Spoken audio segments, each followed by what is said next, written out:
Okay, so it's been about an hour and 20 so far. And to Sandy's point, she said my HELOC rate dropped automatically to 7%.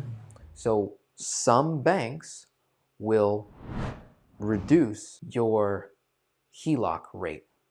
Some do not because of how you initially got into the HELOC, right? So maybe Sandy, when she got her HELOC, she had got it with a pretty decent credit score, and maybe her rate, the way they calculate it at her bank, sounds like it is prime minus 0.5%. Because if prime right now is 7.5, how is she at a 7?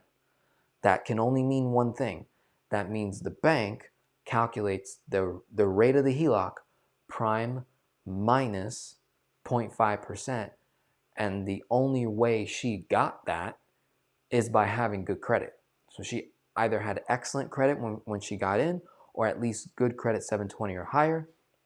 And so therefore she's benefiting in the down, right? And then also in the up. So when rates go up, obviously she goes up with it, but not as high as others. And then as rates come down, she gets the full benefit of that.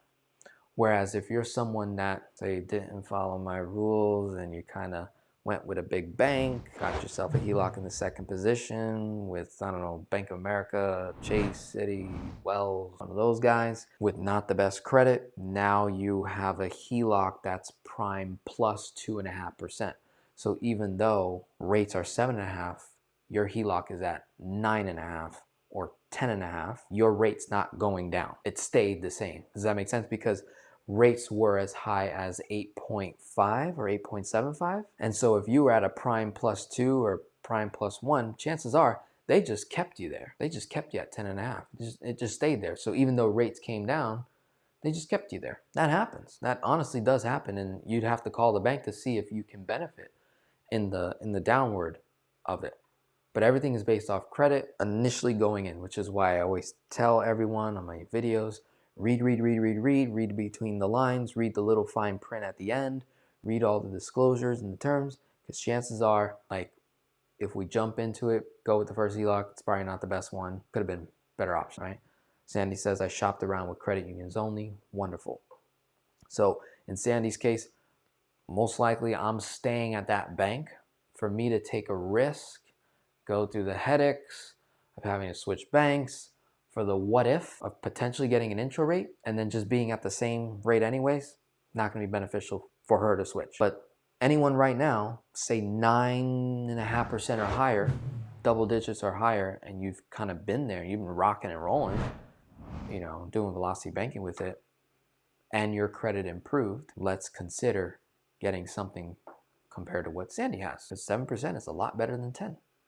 You're able to do velocity banking more efficiently. You're able to reduce the actual cost of interest. You're able to cut 7 in half easier than you can cut 10 in half. Make sense? You're able to cut the rate, the net cost, faster if the starting rate itself is already low. Okay? Now, one more other thing. Let's say you're like Sandy, have a decent main debt tool, home equity line of credit, 7%, rocking and rolling, doing your thing. Maybe there's a world where we can look at your credit card strategy. Is there a credit card that I might want to have that could potentially earn me more cashback rewards or points? That's something we could potentially consider, right? As we can do a little shopping around for credit cards. Is there a 0% credit card out there for 18 months that I could potentially leverage that I wouldn't be injecting crazy amounts of risk, right? If we're still focused on eliminating debt.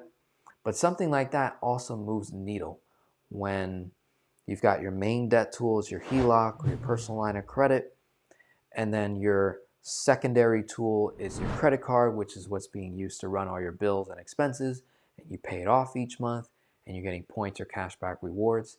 Can that somehow be improved potentially? Many times the answer is yes.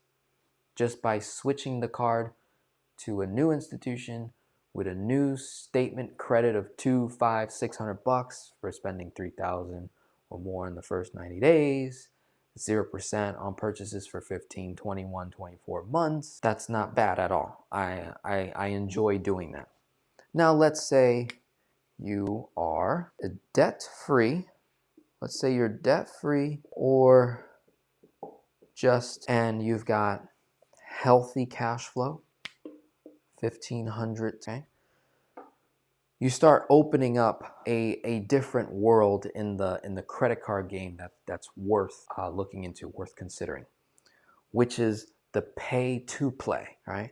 When you're in debt, a lot of debt, and a lot of your cash flow is in debt, I personally like to use cashback rewards cards because it's instant, it's right there, and I'm not tempted to use points to try to, go on vacation or something like that. It's cash, you get it every month, you apply it to the credit card statement as credit, reduces the balance itself, you're saving money on interest. We're just doing that.